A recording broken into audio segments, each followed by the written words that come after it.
Bismillahirrahmanirrahim.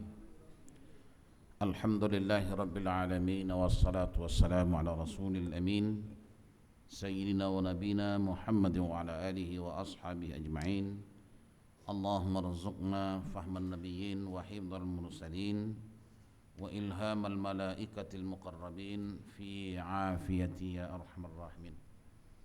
Rabbana iftah alaina futuhal arifin wa 'allimna ta'wil wa faqihna fid din wahdina ila sawa'is sabil. Ya Rabbana zidna ilma warzuqna fahma wa sallallahu ala Muhammadin wa alihi wa sahbihi wa sallam walhamdulillahi rabbil alamin. Taqabbalallahu minkum. Assalamualaikum warahmatullahi wabarakatuh.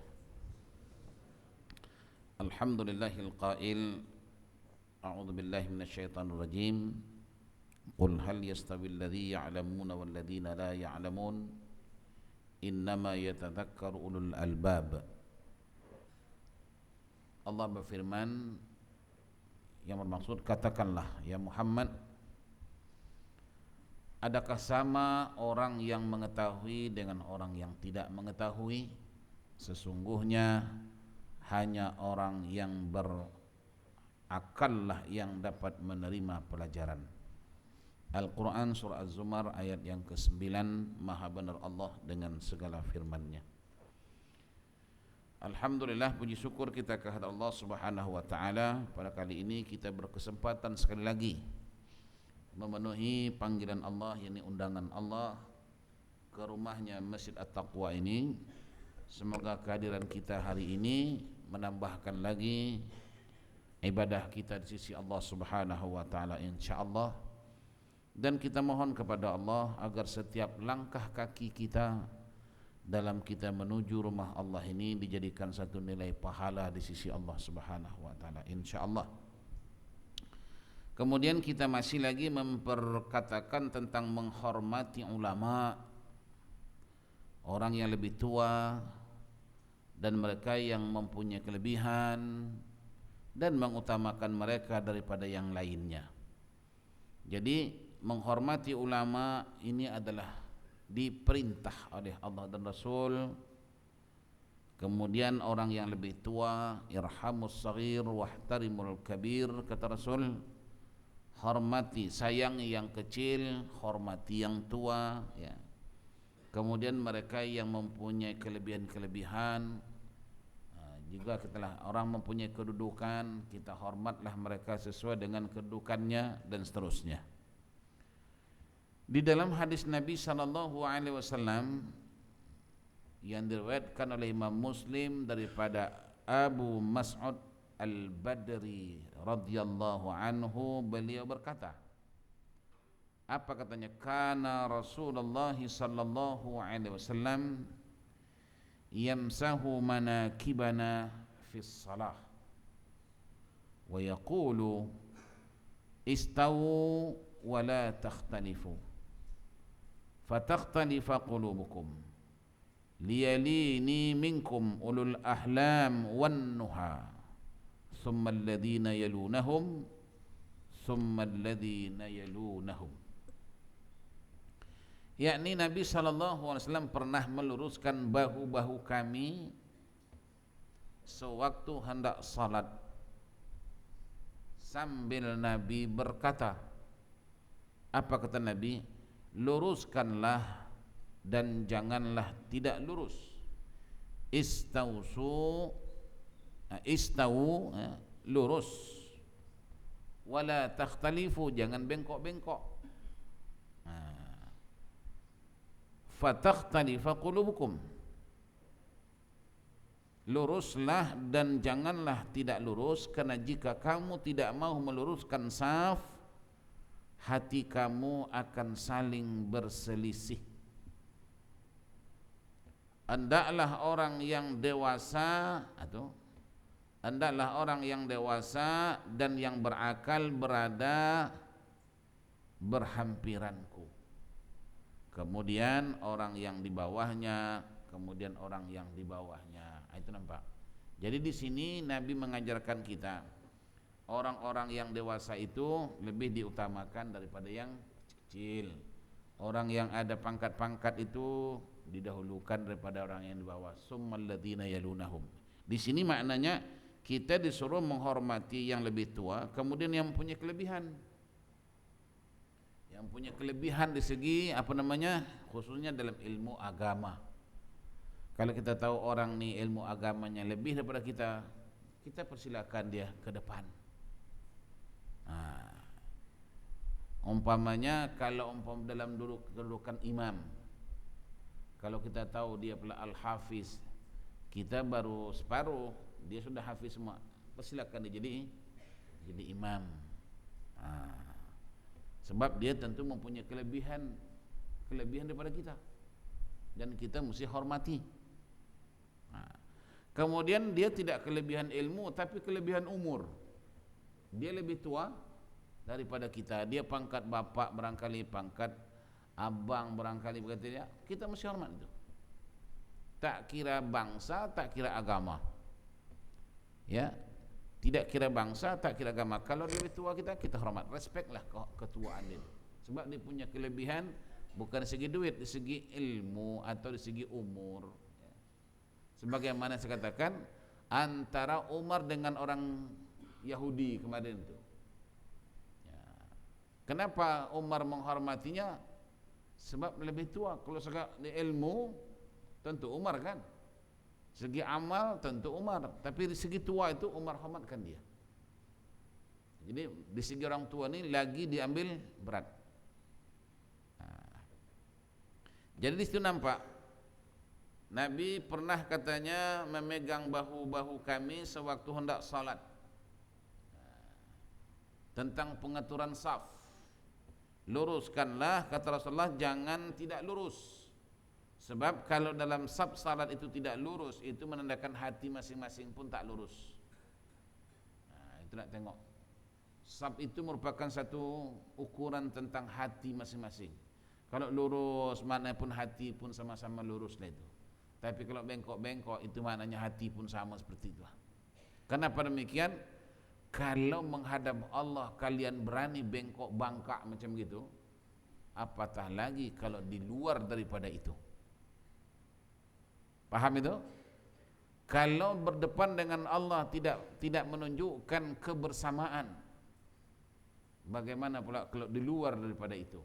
Tentu lebih teruk lagi kan? Kemudian kata Nabi, liyalini minkum ulul ahlam. Adalah orang yang dewasa wal ahlam, yang berakal, berada berhampiranku. Ini kadang-kadang kalau kita bawa anak, kadang-kadang ini nak tegur pun Pak Haji ini tak happy pula. Bawa anak itu memang digalakkanlah bawa anak ke masjid, tapi dalam bab saf jangan dicampurkan dia dengan saf dewasa. Dia itu kanak-kanak hanya takat tarbiyah namanya, melatih. Belum ada tuntutan wajib sama dia salat itu. Jadi kalau umpamanya anak ni satu orang lelaki, pilihlah saf yang paling penghabisan, sama ada yang di kiri atau di kanan. Nabi yang paling ujung sekali dia. Jangan datukkan di tengah-tengah. Jadi yang pertama, yang kedua, jangan sampai kita ditegur orang, nanti ditegur orang kita tak suka pula.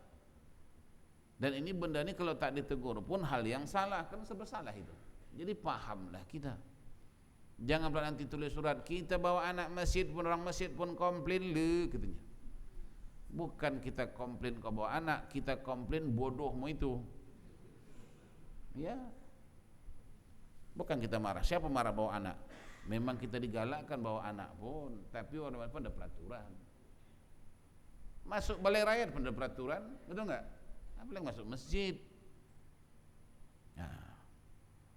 Saya dulu setuju, tapi sekarang entah macam mana ya, entah macam mana prosesnya tak begitu jelas. Dulu ada pamflet ditulis tuh di masjid tuh, khususnya kepada perempuan yang menutup aurat tidak dibenarkan masuk masjid, kan begitu. Kemudian itu pamflet dicabut, konon-kononnya itu ayat tak bagus, seolah-olah menghalangi orang datang masjid. Baca itu ayat bukan menghalangi orang datang masjid. Tidak satu pun ayat itu menghalang orang perempuan datang ke masjid. Yang itu diperingatkan, dia masuk masjid itu orang perempuan menutup aurat.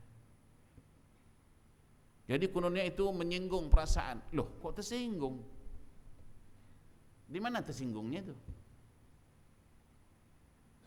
Seorang engineering, dia engineering bangunan itu, dia yang in charge itu bangunan.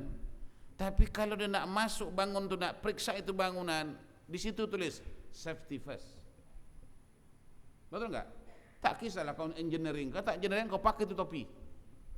Topi pakai itu kan? Oh bisa, oh saya engineering, saya punya suka dan nak pakai boleh, tak pakai pun tak apa. No. Walaupun engkau seorang engineering, itu undang-undang safety first. Pakailah topi itu. Betul enggak? Jadi bagaimana pula masjid dibuat seperti itu tak senang. Oh, tersinggung. Rasa saya biar tersinggung pun tak apa. Demi menghormati masjid. Nah, rumah Allah. Kemudian kata Nabi, summal ladzina yalunahum, kemudian orang-orang yang di bawahnya. Itulah cara. Ya, peraturan-peraturan yang telah ditetapkan oleh Islam. Sebab menempatkan sesuatu itu mesti pada tempatnya. Malah jika menempatkan sesuatu itu tidak pada tempatnya pula, kita dikira salah, itu zalim. Karena menempatkan sesuatu tidak pada tempatnya, itu dijatuhkan hukum zalim. Nah, jadi tidak ada timbul masalah. Oh, komplainlah, itulah, tak semestinya. Satu, yang kedua, perlu juga lagi yang namanya fal awal bil awal, nama dia. Siapa yang datang duluanlah dia sab depan. Tapi pula kalau umpamanya Masjid Taqwa pada hari Jumat ni ada tetamu datang, jadi di situ sudah ada sajadah dibentangkan untuk membuktikan yaitu akan datang tetamu istimewa. Pertama sekali pula memang dia tamu, wajib kita hormati itu. Jadi tempat dia pun masih tempat yang sedia. Jangan pula kata aku datang dulu, aku punya sekolah. Tak, tengok juga sikon dia, situasi dan kondisi. Kemudian umpama parking. Aku datang masjid nak sembahyang apa? Takkan ustaz punya parking tersendiri apa? Ada mulut macam gitu. Mentang-mentanglah kita ni bawa taksi pandang rendah kah? Bukan. Ustaz tu nak mengajar. Jadi tempat dia dan kedatangannya pun diundang. Ini bukan saya ya, siapa saja. Kan kedatangannya pun diundang. Jadi bahkan tempat dia diundang, tempat duduknya pun spesial. Takkan Pak Haji duduk sini, aku duduk situ. Maukah? Kalau mau silakan. Kan begitu. Jadi tak timbul dia punya tempat duduk istimewa. Bukan, dia diundang dan dia ada punya tugas. Ada satu ketika satu buah masjid ni, itu parking tu reserve untuk khatib. Datang satu hamba Allah ni dengan bengkengnya dia tu, diangkat itu kun, dia masuk. Datang jatuh kasar masjid, datang, encik, ini tempat tak boleh parking sini, ini parking untuk khatib. Apa istimewanya khatib? Apa istimewanya dia? Kita tak bolehkah? Jatuh kasar masjid itu pandai jawab. Dia ada istimewa lah. Apa istimewa dia? Dia akan berkhutbah. Jadi imam. Jadi kalau kami tempat dia, kalau mana itu nanti kaulah khatib, engkau imam boleh. Kalau boleh tak apa, nanti kita suruh dia jalan, tak apa. Tak boleh pula. Jadi Nabi kita sallallahu alaihi wasallam, hormatilah seseorang itu sesuai dengan kedudukannya, sesuai dengan kelebihan-kelebihan dia. Tapi kalau tadi saya katakan, kalau yang biasa seperti ini, tak ada tamu, tak ada apa, fal awal bil awal, siapa yang duluan lah. Nah, kadang-kadang kalau tak paham, kadang-kadang tak paham, emosional, bahaya itu. Ada orang mendahulukan tempat imam di belakang, di depan imam. Siapa itu? Orang mati. Orang mati di sini, Pak Imam sini. Tengok. Padahal tak pernah datang masjid pun, mati datang. Betul enggak? Itu. Jadi imam kata, apa pula dia depan aku belakang? Takkan mungkin pula si mati itu di belakang Pak Imam depan pun, nanti Pak Imam pula mati, mana semua. Jadi mesti ada ilmu lah. Itulah pentingnya ilmu itu, ya. Ilmu itu kan menjadikan masalah itu mudah. Bagaimana nak menyelesaikan masalah? Dengan ilmu lah. Nah, kemudian lagi, ya ummul qauma aqra'uhum li kitabillah, fa in kanu fil qira'ati sawa'an fa'a'lamuhum bis sunnah. Kata Rasulullah, hendaklah yang menjadi imam di dalam salat, ya, hendaklah yang menjadi imam itu suatu kaum adalah orang yang paling mengetahui tentang kitab ini, Al-Qur'an. Dalam arti kata lain, Pak Haji Maji, imam ini tidak boleh tangkap muat. Tak boleh tangkap muat. Sebab di sini disebut oleh Nabi, hendaklah yang menjadi imam itu suatu kaum, hendaklah yang menjadi imam suatu kaum adalah orang yang paling mengetahui tentang apa? Al-Qur'an. Jadi paling mengetahui tentang Quran itu maknanya mesti orang ini yang dipilih, siapa yang paling tahu. Nah, oke. Maka saya katakan tadi tidak boleh tangkap muat. Jika mereka sama mengetahui dalam hal itu, maksudnya apa itu? Jika si imam ni pula sama pengetahuannya dengan si makmum, sama-sama al-hafiz, imam ni pun al-hafiz, makmum pun al-hafiz, sama-sama fasih, sama-sama bagus bacaannya, sama-sama juara internasional umpamanya, siapa yang nak jadi imam depan tu? Kata Rasulullah, fa'a'lamuhum bis sunnah. Siapa yang di antara mereka ni pula yang lebih tahu hadis? Quran sama, ya. Kalau sesama, mesti siapa yang lebih tahu pula hadis. Maknanya di sini apa? Imam tu mesti lebih daripada makmum di segi ilmunya.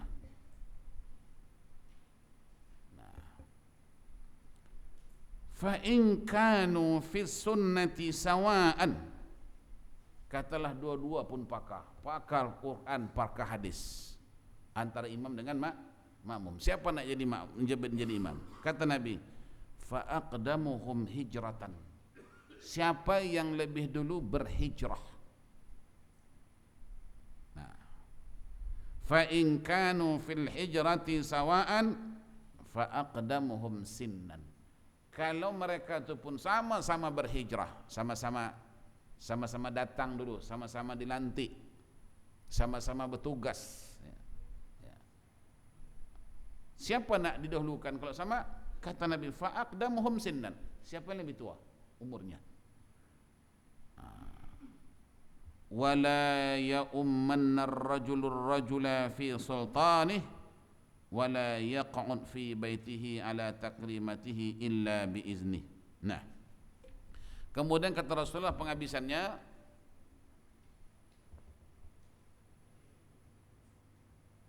janganlah seseorang menjadi imam di wilayah kekuasaan orang lain,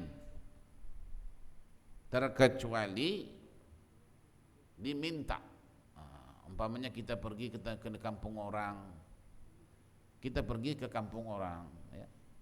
Jangan kita waktu nak salat, konon-kononnya kita ni pandailah ni, kita nak habis, langsung kita menjadi imam di situ. Padahal itu bukan kampung kita dah datang situ. Silakan orang kampung tu. Terkecuali pula orang kampung tu tahu, oh ini yang datang ni Pak Ustaz tahu. Tentu dia punya kelebihan. Disuruh oleh Pak Imam itu, silakan.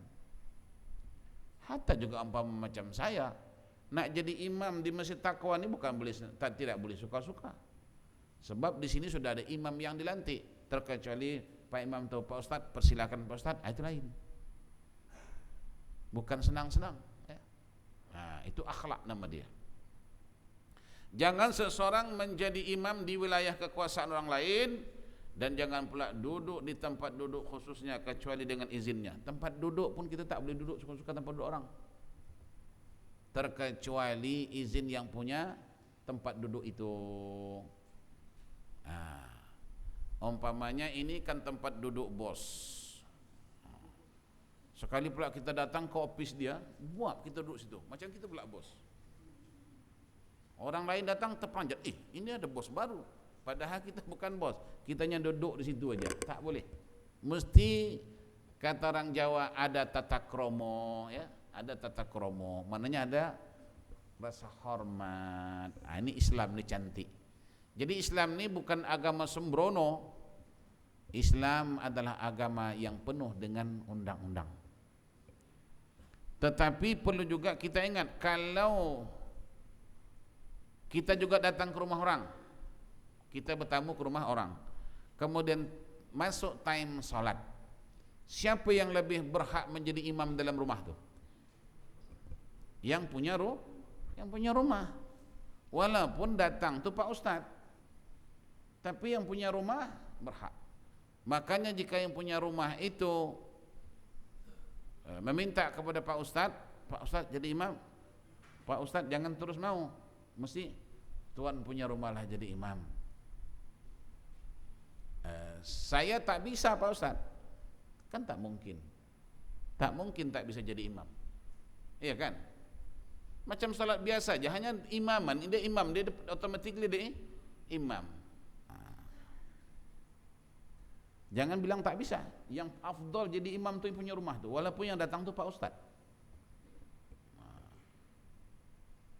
Jadi satu Pak Ustaz ni dah tahu orang tak bisa, kata apa, tak mungkin engkau tak bisa. Engkau cobalah, dia pun coba. Allahu Akbar, bagus bunyi Arab bunyi dia. Alhamdulillahirabbil alamin, Ar-Rahmanir-Rahim sampai waladdallin. Amin. Kita fikir dia diam tu nak kasih makmum membaca kan? Kasih imam makmum laluan baca Fatihah kan? Kita dah baca Fatihah habis dah, dia tak baca lagi. Habis tu dia paling, kan aku bilang dah tak bisa.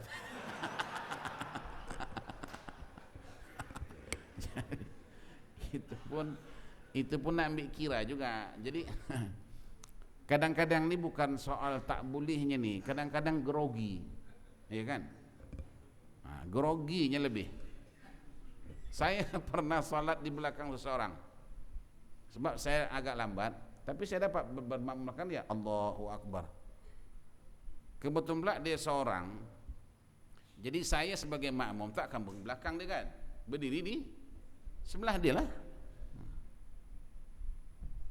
Wah, sembahyang maghrib jadi 2 rakaat.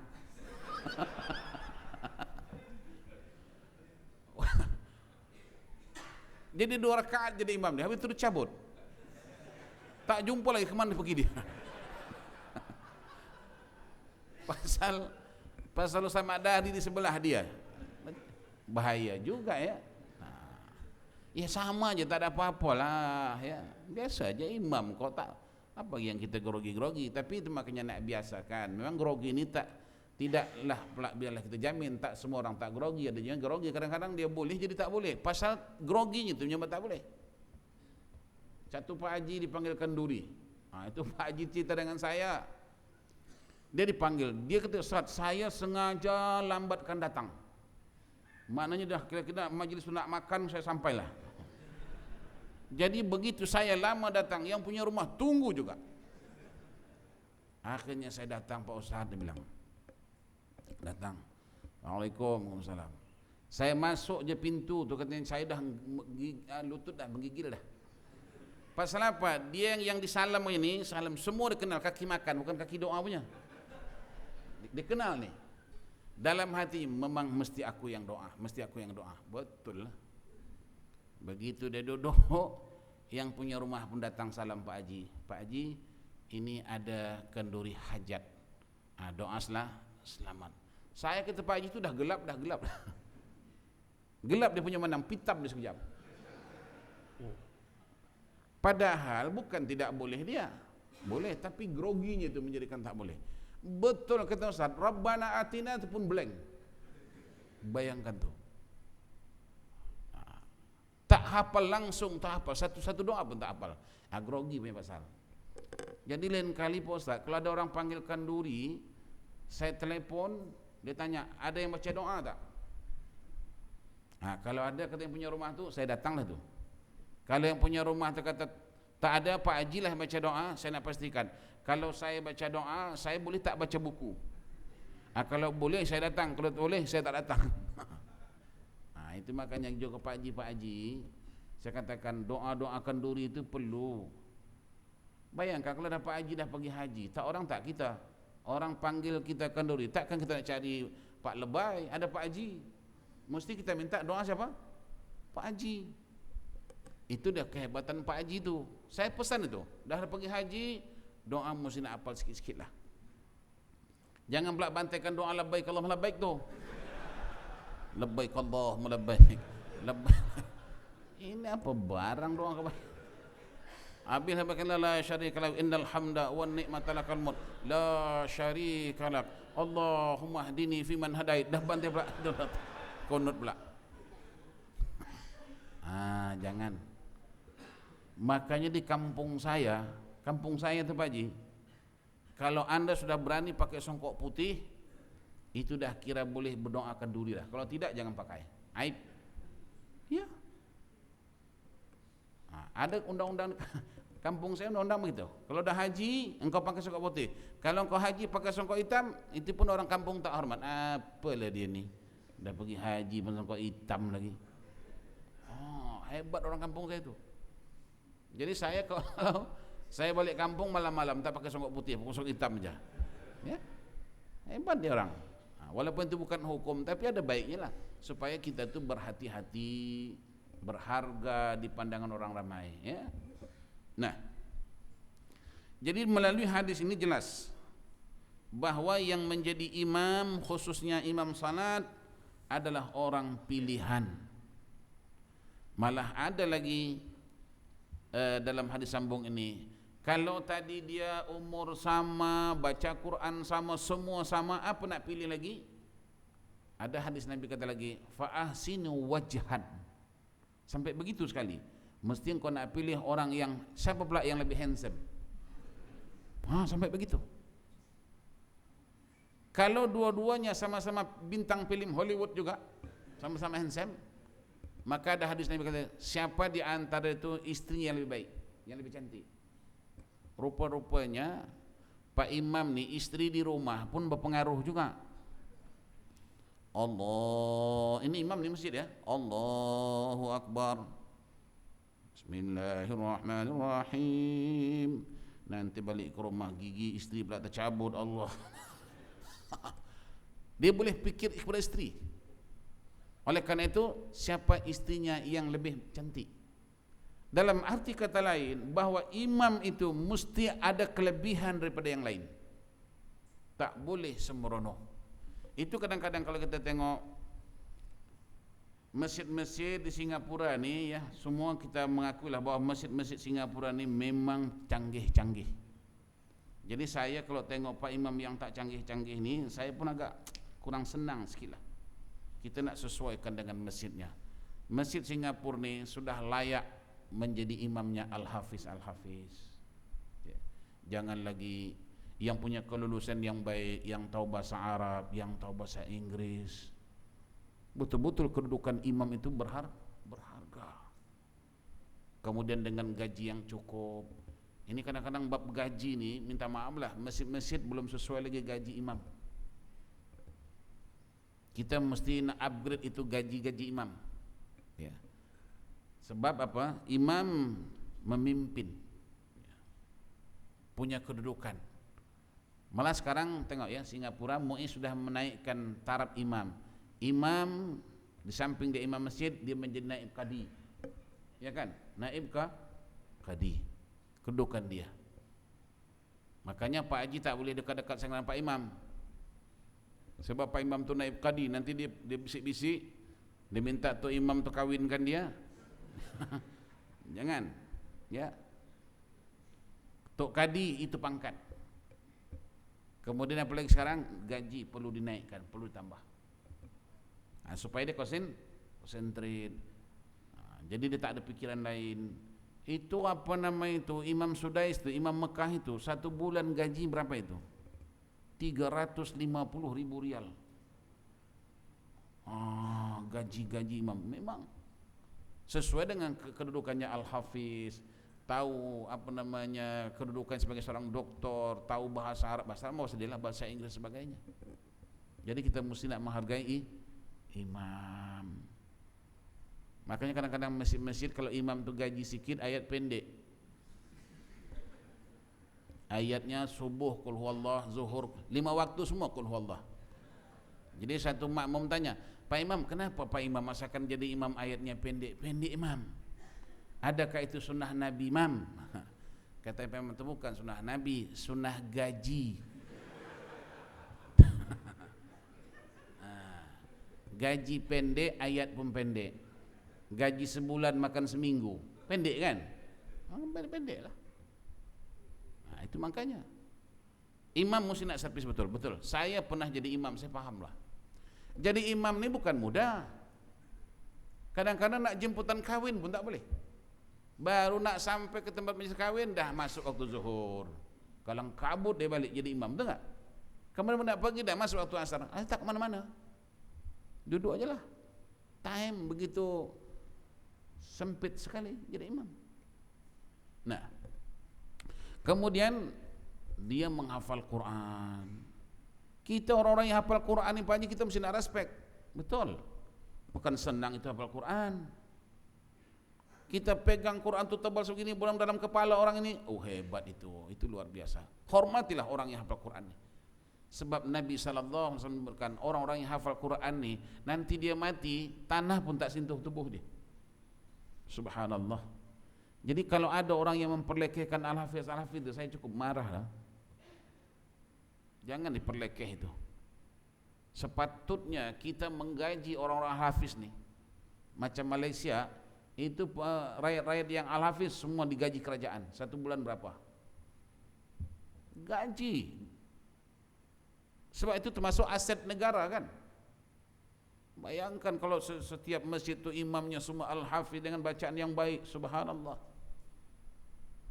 Macam Masjid Sultan sekarang dah bagus. Itu imamnya Al-Hafiz Haramain, tapi dari Indonesia itu. Ya. Masjid An-Naim Al-Hafiz, itu Ustaz siapa? Ustaz Fahmi Hamdan. Dulu Masjid Al-Kab Bedok Al-Hafiz, sekarang dah berhenti. Nah, bukan senang kita. Kadang-kadang mungkin dia hafiz, tapi untuk duduk masjid barangkali dia tak mampu bukan soal apanya, di segi pendapatan barangkali tak madai. Jadi ini mesti kita pikirkan ya. Yang memikirkan ini jemaah mesti pikirkan bagaimana supaya imam itu hidupnya dalam suasana sejahtera, bukan kaya, sejahtera. Baik. Kemudian apa lagi? Anna Abdurrahman bin Sahlin wa Muhayyisah wa Muwayyisah ibna Mas'udin qadimul Madinah ala Nabi sallallahu alaihi wasallam fi sya'nin qatilin.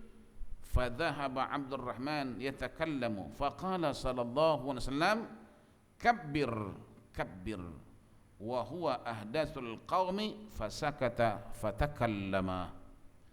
Bahwa Abdurrahman bin Sahal dan kedua putra beliau, yakni Mas'ud, yaitu Muhayyishah dan Muhawwishah, pernah datang ke Madinah untuk meminta keputusan kepada Nabi sallallahu alaihi wasallam berkaitan dengan urusan terbunuhnya Abdullah bin Sahal.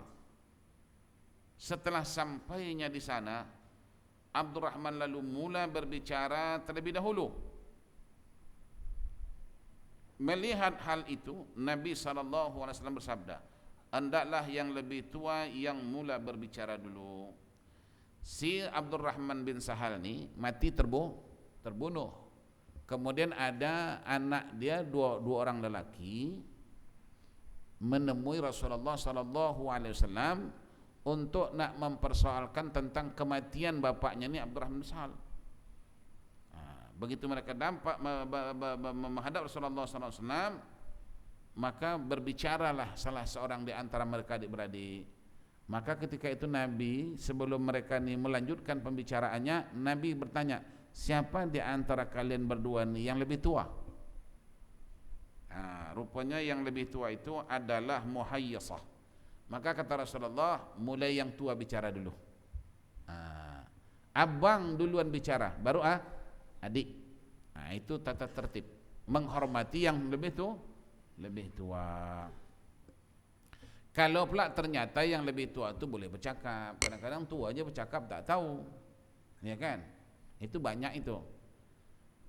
Dipanggilnya orang muda untuk menjadi wakil dia. Pak Haji itu nak menerima tanda, ya kan? Dia kan mesti berucap tu kan, tapi dia tak boleh berucap, dipanggilnya orang lain yang muda. Bolehlah kalau diizinkannya atau memang dimintanya. Tapi di segi posisi memang dialah yang lebih layak, sebab dia lebih tua. Begitu. Hendaklah kata Nabi yang lebih tua yang mula berbicara dulu. Abdurrahman adalah orang yang termuda usianya. Bukan semua tadi ya. Abdurrahman adalah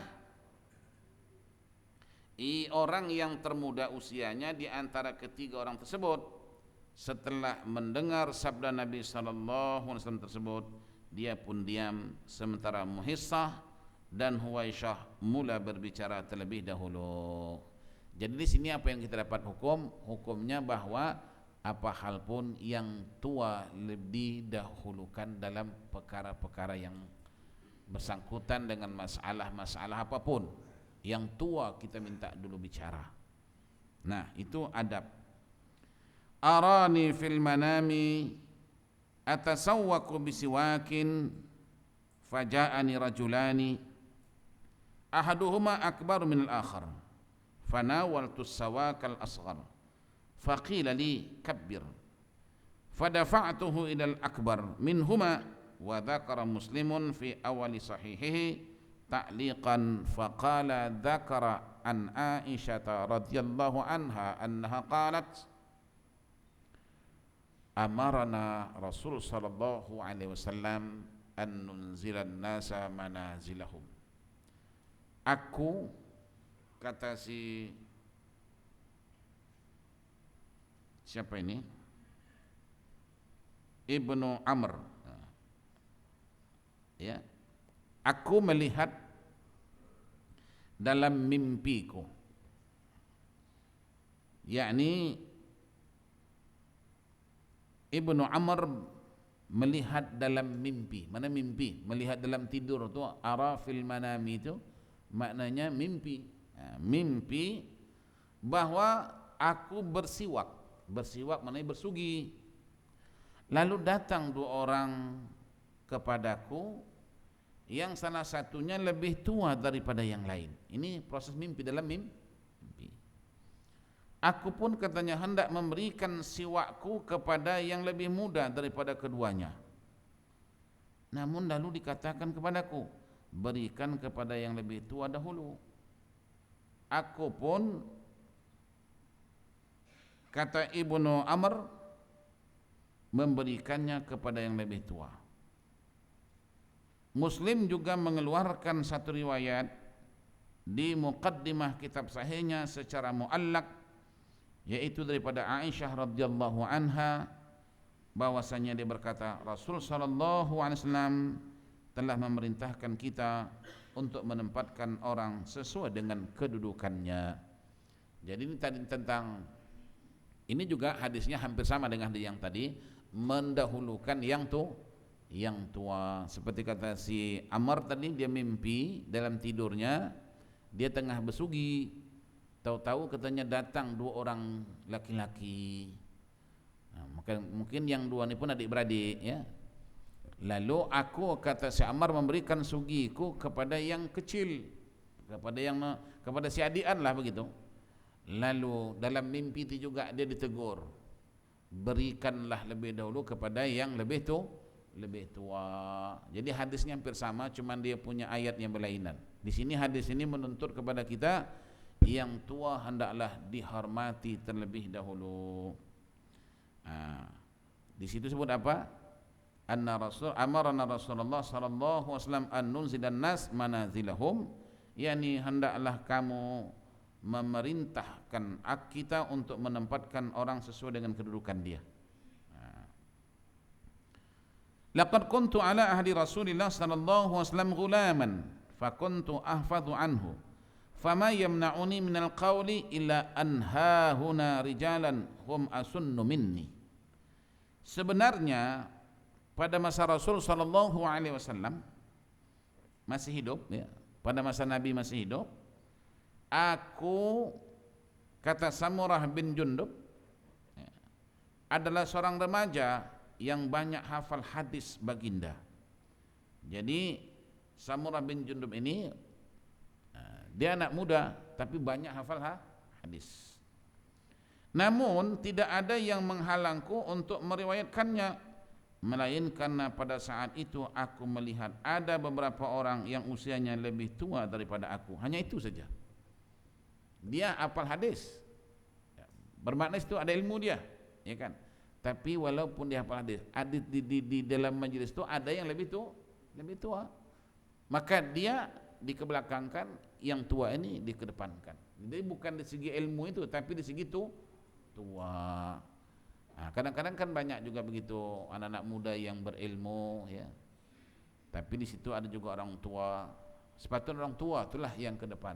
Tapi jika ternyata tadi orang tua itu tidak mampu, maka yang muda itu boleh ke depan. Seperti kisah Hasan al-Basri. Nah, Hasan Basri ini seorang ulama.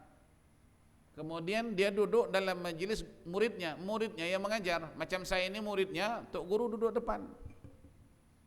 Nah, tapi walau bagaimanapun, ya, ditanya orang, kenapa tok guru duduk, anak murid mengajar?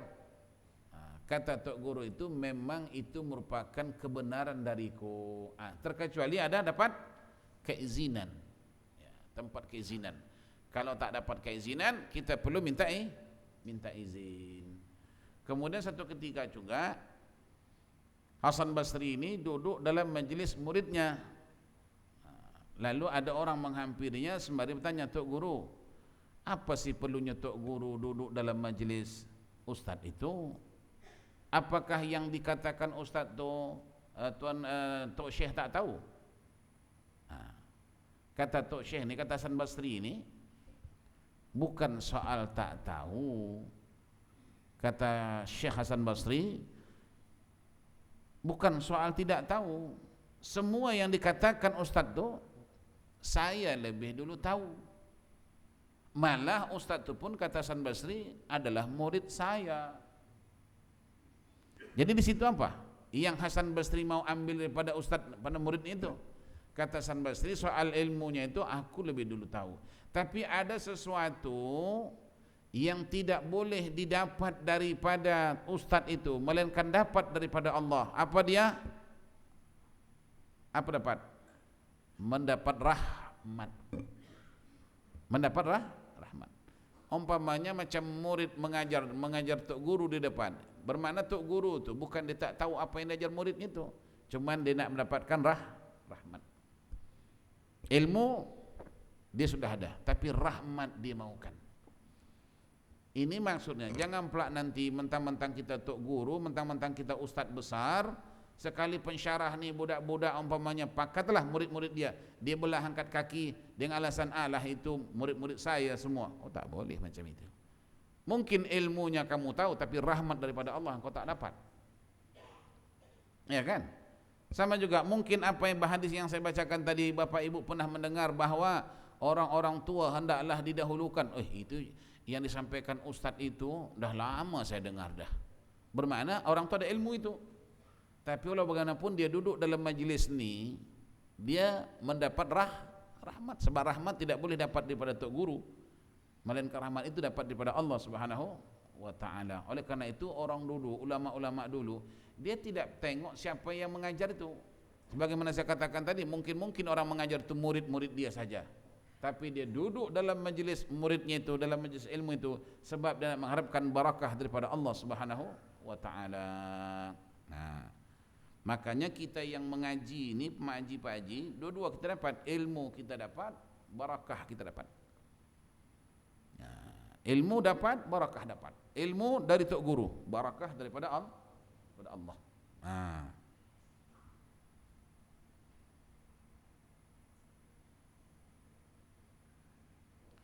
Nah, kemudian kelebihan cinta karena Allah.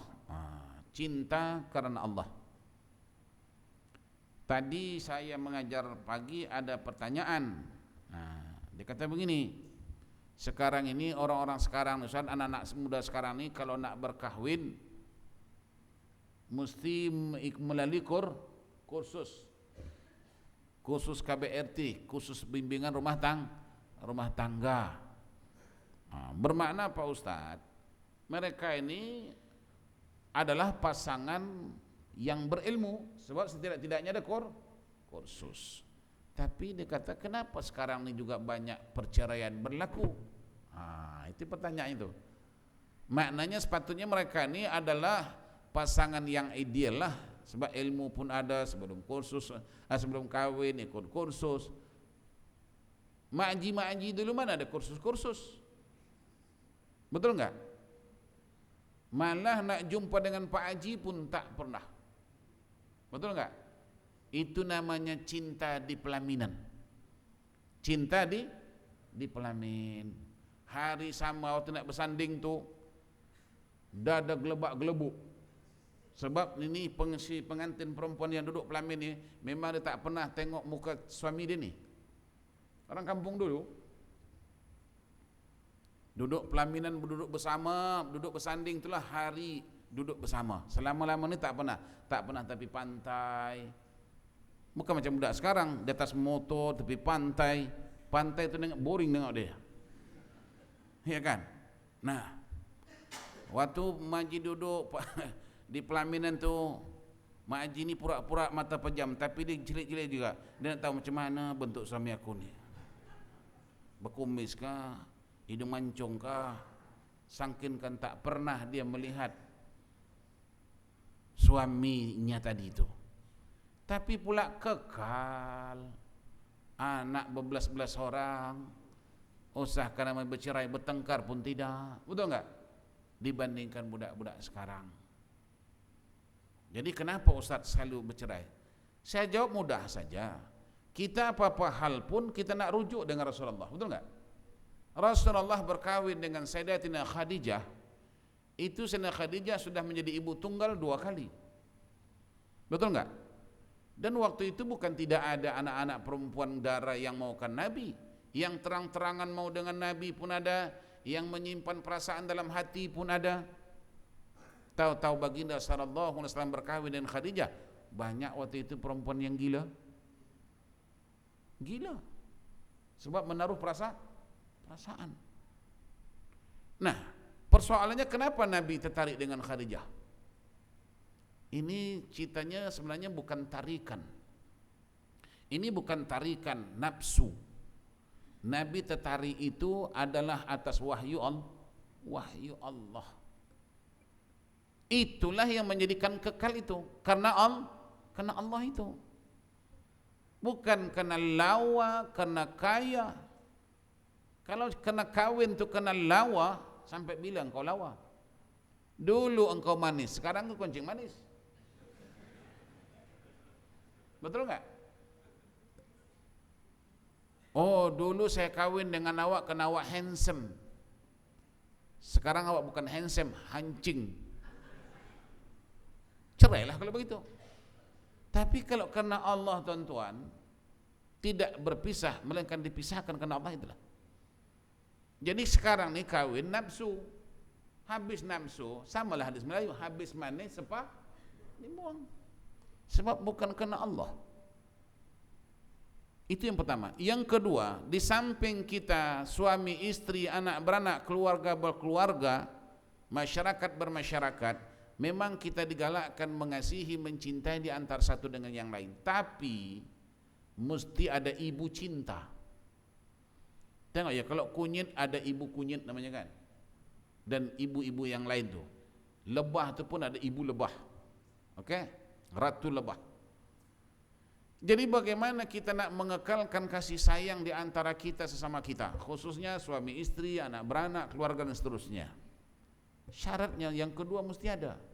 Tadinya kamu kawin ini, mendirikan rumah tangga ini karena Allah, cintanya karena Allah, itu mesti asas utama. Kemudian sesudah itu, sudah kamu dirikan rumah tangga, hendaklah kamu langgengkan, kata orang Jawa, langgengkan bercinta dengan Allah, bercinta dengan Rasul. Yuhibbunahum kahubbillah walladzina amanu asyaddu hubban lillah. Nah, kalau kita bercinta dengan Allah, insyaallah yang lain pun cinta. Sebab kalau kita cinta Allah, cinta Rasul, segala makhluk Allah cinta kepada kita. Itu diperintah oleh Allah. Jadi jangan heran kalau ada rumah tangga itu retak, mulai nak retak, mulai bertengkar. Ini makna apa? Mulailah nampaknya dengan Allah mulai renggang. Dulu salat rajin, sekarang dah malas. Dulu mengaji rajin, makanya rumah tangga aman, damai. Salat dulu rajin, rumah tangga bagus. Sekarang salat mulai malas, mengaji mulai malas, Quran sudah malas. Di situ dah masuk kuman-kuman. Ya, dah masuk kuman-kuman itu. Makanya saya sering tanya, Bapak Ibu, kalau pagi siapa bangunkan siapa? Sebab kalau menurut hukum, suami bangunkan istri, itu tanggung jawab, tanda cinta dia. Jadi di rumah pagi, khususnya pagi, siapa bangunkan siapa? Suami bangunkan istri atau istri bangunkan suami? Mak Haji boleh jawab, dua-dua tak bangun. Hancurlah engkau kalau gitu. Hancur kalau dua tak bangun. Artinya sudah dua-dua tidak lagi mendekatkan diri kepada Allah. Senang aja logikanya. Kalau kita sudah tidak mendekatkan diri kepada Allah, artinya kita mendekatkan diri kepada dua, kepada nafsu dan syaitan. Itu aja. Ya kan? Kalau kita tidak mendekatkan diri kepada Allah, kepada siapa? Nafsu dan, kalau sudah kita ikutkan dua ini, maka kehancuranlah yang kita terima. Oleh karena itu kecintaan kepada Allah, lagi tua lagi nak bercinta dengan Allah, insya-Allah yang pula tadi rumah tangganya lebih tua, lebih lama, lagi cinta, lebih akrab. Itu syarat. Makanya Nabi SAW kecintaannya kepada Khadijah bukan masa hidup aja Pak Haji, sampai Khadijah dah meninggal pun Nabi masih cinta lagi. Diistiharkan Rasulullah SAW. Tatkala Sayyidatina Khadijah itu sudah terkubur, Rasulullah berdiri di tanah perkuburan Khadijah. Apa kata Rasulullah? Saudara-saudara sekalian, ketahuilah bahwa inilah orangnya, yakni Khadijah inilah orang yang satu-satunya aku cintai sebagaimana dia mencintai aku, kata Rasulullah. Di saat-saat dahulu orang tidak percaya kepada aku, inilah dia orang yang mula percaya kepada aku. Di saat-saat aku dalam keadaan kebingungan, inilah orang yang menghibur aku. Dan satu-satunya istri yang memberikan aku zuriat, inilah dia Khadijah. Dan dahulu kata Rasulullah, kalau Khadijah tidak memberikan sumbangan apa-apa kepada aku, niscaya Islam tidak boleh dikembangkan. Bermakna betapa besarnya jasa Khadijah. Makanya Rasulullah meninggal pun Khadijah tak pernah lupa dengan Khadijah. Bayangkan itu. Belum tentu lagi Pak Haji meninggal, Mak Haji ingat. Saya rasa ingatlah, tapi ingat yang lain lah. Itu masalahnya. Maka rumah tangga kita kadang-kadang goyang sebab kita kepada Allah jauh. Jadi dekatkan diri kepada Allah, cinta karena Allah. Ini akan kita lanjutkan pada minggu yang akan datang insya-Allah.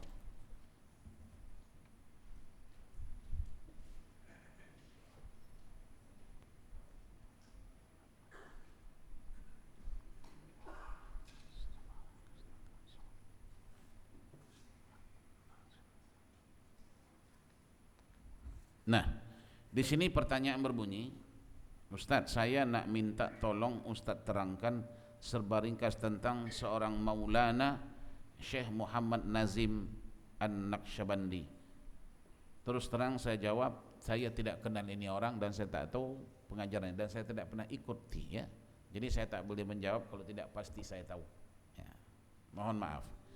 Kemudian sebelum kita berpisah, mari kita sama-sama bacakan suratul Fatihah. Kita mohon kepada Allah Subhanahu wa taala, semoga hamba Allah yang bernama Umar Effendi bin Husain yang akan menjalani operation pada hari Jumat ini, semoga berjalan dengan lancar, sehat walafiat insyaallah. Berkat Al-Fatihah kita baca. Ala hadhihi niyyah wal hajah. Al-Fatihah. أعوذ بالله من الشيطان الرجيم بسم الله الرحمن الرحيم الحمد لله رب العالمين الرحمن الرحيم مالك يوم الدين إياك نعبد وإياك نستعين اهدنا الصراط المستقيم صراط الذين أنعمت عليهم غير المغضوب عليهم ولا الضالين آمين آمين يا الله آمين يا رحمن آمين يا رحيم آمين يا رب العالمين اللهم بحق الفاتحة وسر الفاتحة وبركة الفاتحة وهيبة الفاتحة يا فرج الهم يا كاشف الغم يا من لعباده يغفر ويرحم. Sama-sama baca subhanakallahumma wa bihamdika asyhadu an la ilaha illa anta astaghfiruka wa atubu ilaik. Wal 'asri innal insana lafi khusr illa alladhina amanu wa 'amilus salihat wa tawasaw bil haqq wa tawasaw bis sabr. Barakallahu li wa lakum fil Qur'anil azim wa nafa'ani wa iyyakum bima fihi minal ayati wa dzikril hakim wa taqabbala minni wa minkum tilawatahu innahu was-sami'ul alim. Aqulu qawli hadha wa astaghfirullah li wa lakum wa lisa'iril muslimina wal muslimat wal mu'minina wal mu'minat fastaghfiruhu fa ya fawzal mustaghfirin wan najatat taibin. Wa sallallahu ala Muhammadin wa alihi wa sahbihi wa sallam walhamdulillahi rabbil alamin. Taqabbalallahu minkum.